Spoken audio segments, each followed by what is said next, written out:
pick up a little bit. You know, here's a strategic decision. Since I'm going to give you a lecture, and you're going to read some of the book called American Philosophy and Rudolf Steiner, which has a double purpose of introducing you to Steiner, but also introducing you to American philosophy, I'm not going to do it. I'll do it in some weeks from now. Okay? It's hard for me to give up talking about American philosophy. I want a little sympathy. Simone Weil, we just had, thank you. Oh, you should. That's a tough decision. Okay, so we just had this conversation about Simone Weil. W-E-I-L is pronounced Weil because she was on the French-German border, but she took the French pronunciation. She really was a great Francophile. Another one of these amor fatis, right? You mentioned that, did you? No, you mentioned. Just now? No, before. I'm talking about amor fati.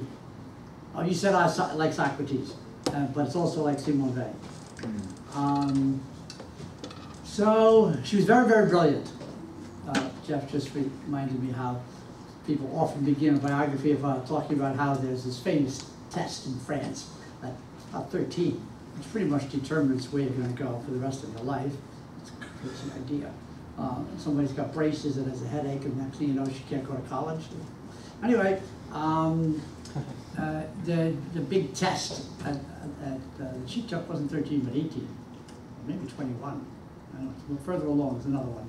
And she came out first, and Simone de Beauvoir came out second, all of which some people think is very interesting. I think it's very uninteresting, because that kind of test doesn't tell anything of any importance. What's important about Simone Weil was that she was so original, so brilliant, so passionate, so pure in her relation to life.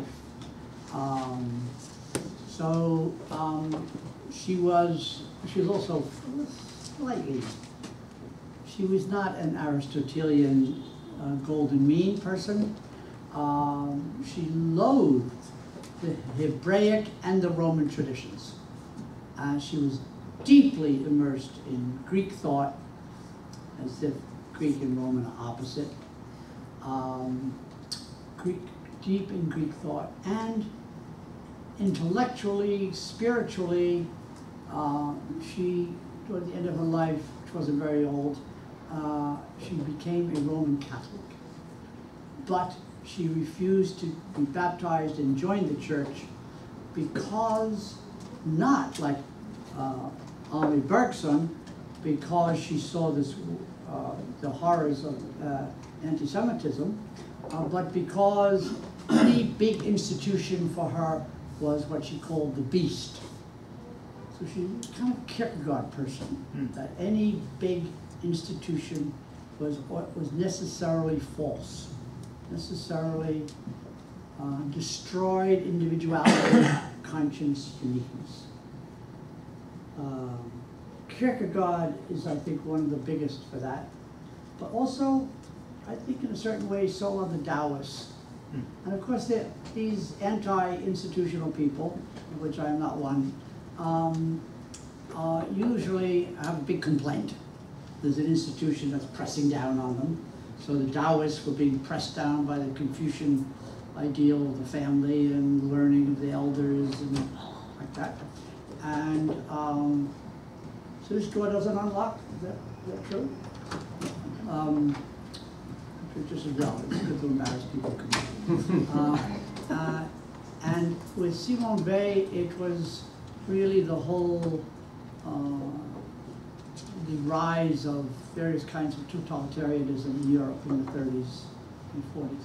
So the big story about her, I mean, people who know nothing else about her know how she died, a little bit like Margaret Fuller. People who know nothing else about Margaret Fuller know that Margaret Fuller, age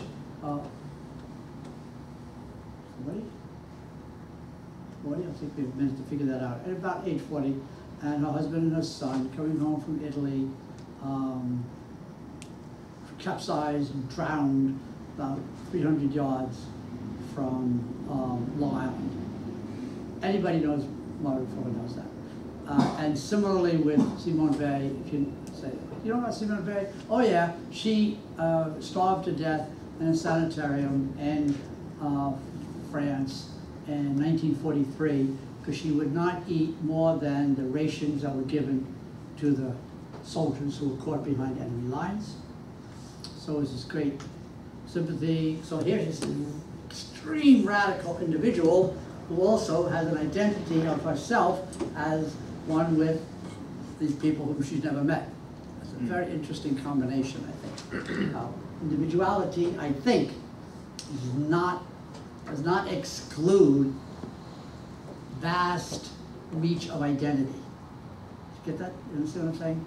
In other words, I think the more, this is a very personal opinion, and if you test me, I'll probably be unable to justify it. But I'm convinced that the more a person is individual, the more likely and able that person is to be deeply united with others. And not the other way, which is, I think, the common assumption. If you get a chance to think about that. Anyway, Simone is one of my cases for this, because this is radical. I mean, so, you know, she goes and works on a farm. I mean, she's a frail person, and she probably weighed about 95 pounds, and she's big glasses, really not strong. And she's working on this farm 16 hours a day, and she was working in a Renault factory because she was identified with the workers. And I mean, it's kind of amazing.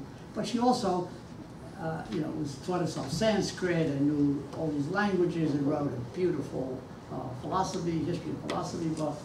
You know, people like T.S. Eliot and Albert Camus, and just so many people say she was the wisest person of our time, or she's the holiest person of our time, or whatever else. She probably was in a line of sort of French Catholic ascetics, people who were very, very pure. And I once was writing a book called Seven Sages, and I was determined to have at least 2 women, and I spent a lot of time studying her.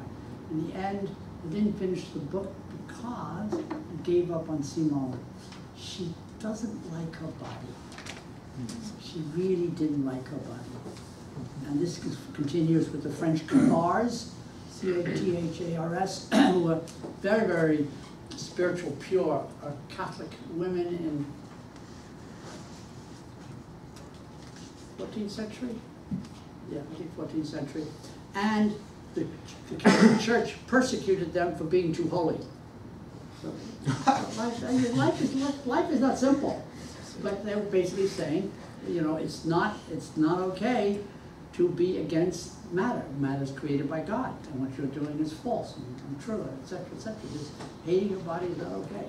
Big, interesting battle. Anyway, Simone has that quality of really. I don't think she committed suicide. I'm not saying that, but she did have a tenuous and maybe even a tormented relationship to her body. Why am I telling you that? Because she had one of the characteristics I think about wisdom is originality coming from one's intensely personal life. She had that. She really had that. I'm not settled with her. I've got this complicated relationship to her, as you can tell. I mean, I love her, and I like to sort of have an argument with her. If she were big and strong, I'd want to smack her around. But as it is, I just want to say, Simone, please, stop this. Enough. Okay. So, another Jewish thinker who's really different from her is Martin Buber, who I also love and know a lot about.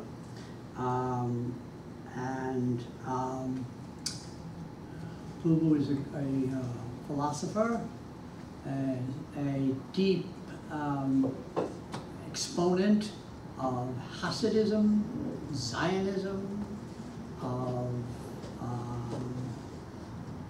community, and this is the point of the piece that you read, he is the formulator of a deeply original, poetic, I think quite compelling idea that all experience is of two types. And the two types are two different hyphens. One is the hyphen between I and thou, and the other one is the hyphen between I and it. When you are in a relationship with somebody, and that person is for you irreducible, mysterious, unique,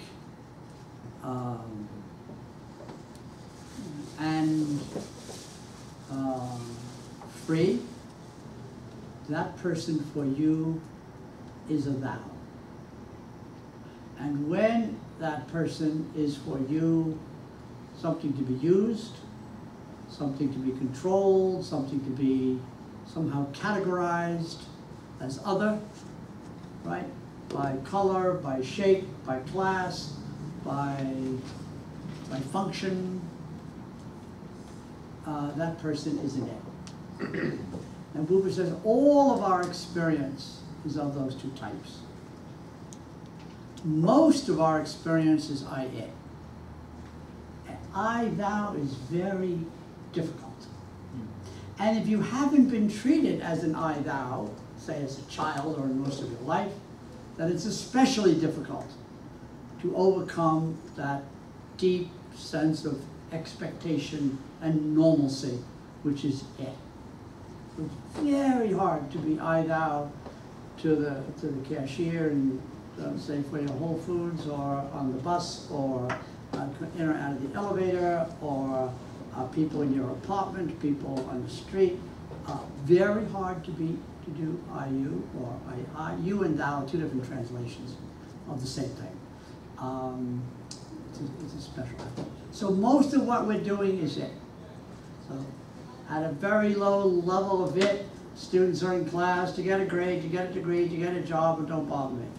And then every now and then, something happens in a class, in a hall, something, and the person sees you or speaks to you, and you go, I am seen, I am affirmed, I am somehow not this way, but this gesture that I am, I'm in that other dimension, that thou dimension.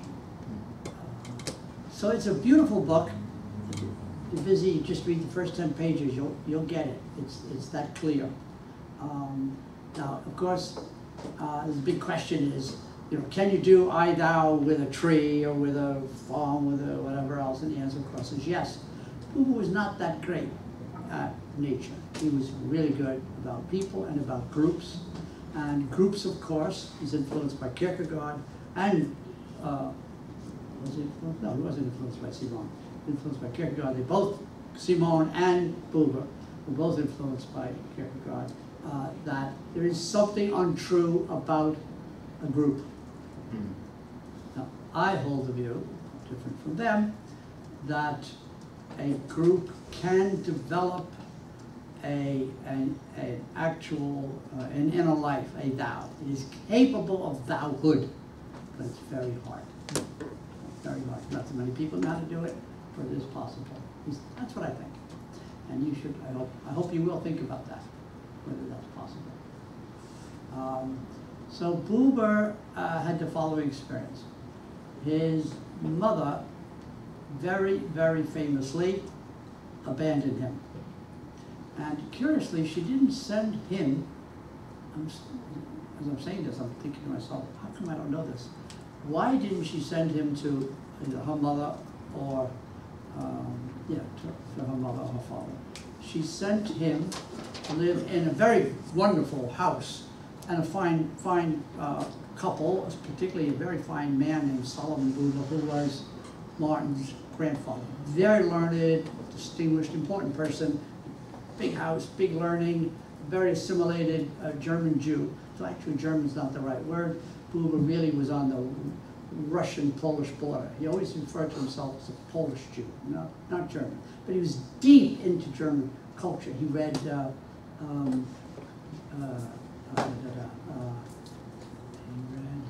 Schiller. He read Schiller for his bar mitzvah. Okay, so he's on a balcony in this great house, and he is 4 years old.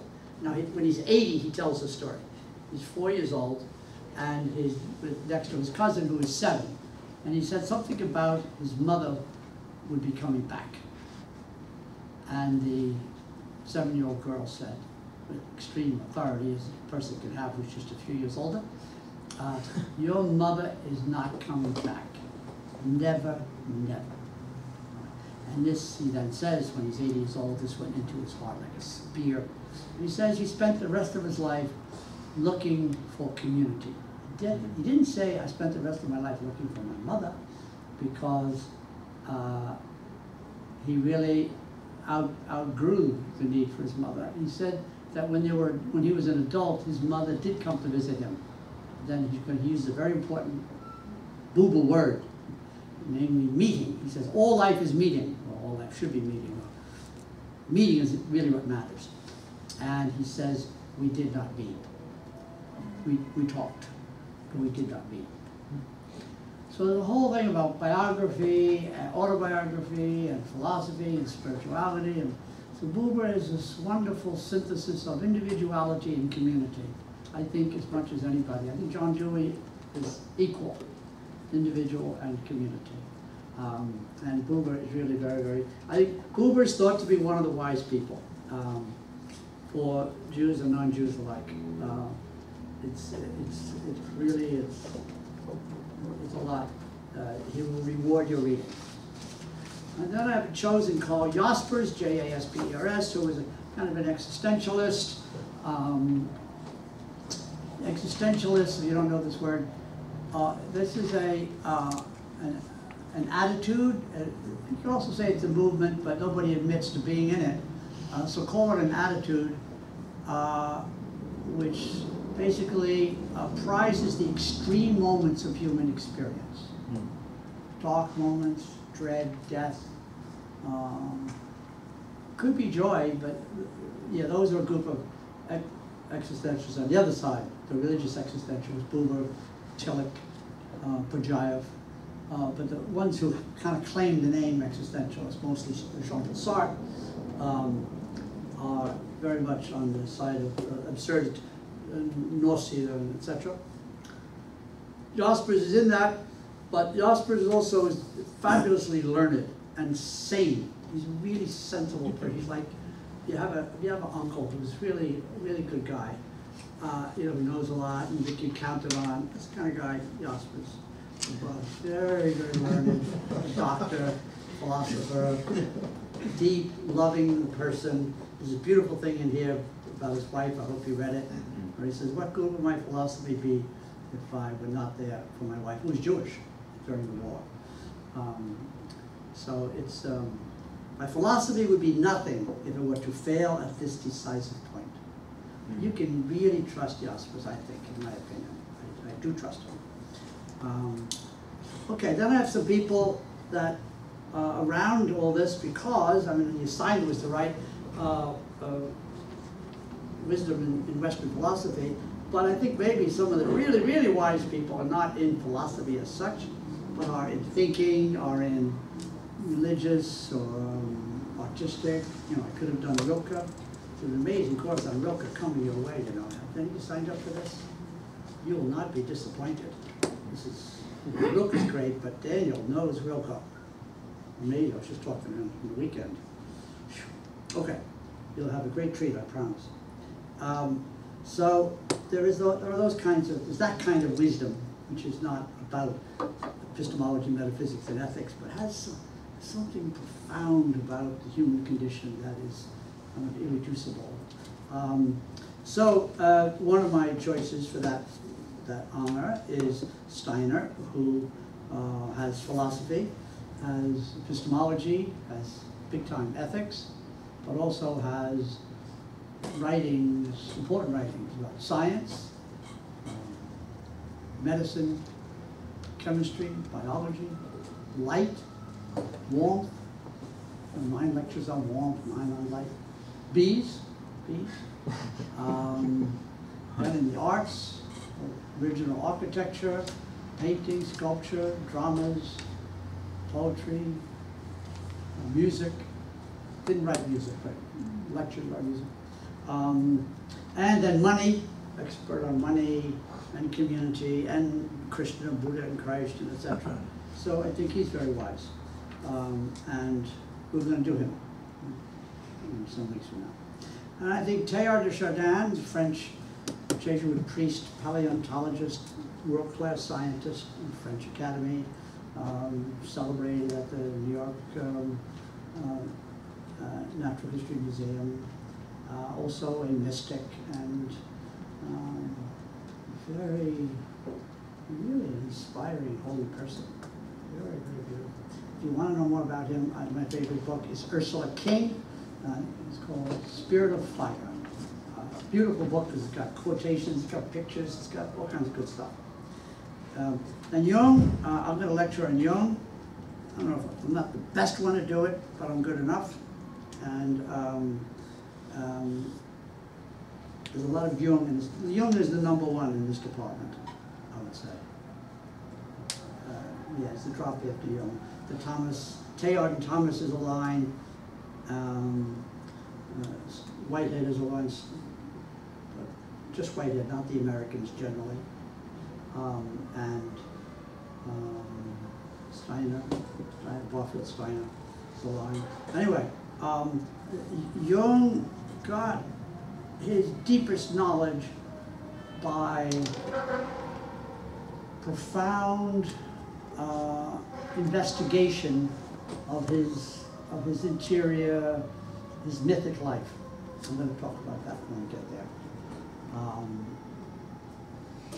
And that may be a prerequisite for wisdom, is taking a leap or a dive or going out of one's comfort zone. So bad news, but I think that's true. Without getting to the conclusion, this is good. King certainly was out of his comfort zone. He was he was scared. King was really scared. In all those situations, he was constantly in danger and he was constantly scared. You could really forget that he was scared. And he had reason to be scared. I mean, Hoover was hunting him day and night and giving subtle permission for people to kill him. So he was right to be scared. Terrible, terrible situation. Okay, so in the essay that I gave you to read, that we're going to talk about in a couple of minutes, I asked, what difference will it make? That's William James's great question. What difference will it make? Okay. So I hope you have some answers to that. I also think there's to attain, as I was saying before, you have to do sort of a leap or a dive or something. You have to think. You have to consider some new thoughts. If you just do what's inherited or what's available, chances are you're getting some pretty pedestrian stuff. So not so great. Through the greatness of the universe, which philosophy contemplates, the mind also is rendered great and becomes capable of that union with the universe which constitutes its highest good. What Russell refers to here as the universe, Plato refers to as the good, which is, quote, the cause both of truth in speculation and rectitude in action. See, there it is. Right? Rect is, wisdom, sorry. The cause both of truth in speculation and rectitude in action. philosophical thinking, and wisdom, which is its first fruit. Is that true? I think it might be its last fruit. It should have said most important fruit. Restores us to the cosmos, to the earth, and to the entire human community. I'm trying to write an essay right now about how big a universe and how deep a universe do you need to be ecologically effective. By studying, contemplating, and imitating the wisdom of Plato and Aristotle, this is I'm writing this last paragraph, right? Emerson and Jaspers, we too can think wisely. We begin by thinking their thoughts, and eventually by thinking as they did, and then by thinking our own wise thoughts, until wisdom will be a habit. Then you become like Aristotle's wise person. Who's a wise person? It's the person we all look to for being wise. So, maybe that's the best we have. We can habitually apprehend sources of meaning and truth, see deeper than the senses can reveal. And that's a very pointed line there. Deeper than the senses can reveal.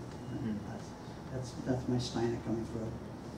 And realize our oneness with all other realities, human, earthly, and divine. By this practice, we too will have an informed, trained, wise, original relation to the universe, which you will recognize as an Emerson line. Why should not we also have an original relation to the universe? One of the really famous lines in American thought. Okay, so we have an hour for questions and comments and objections. And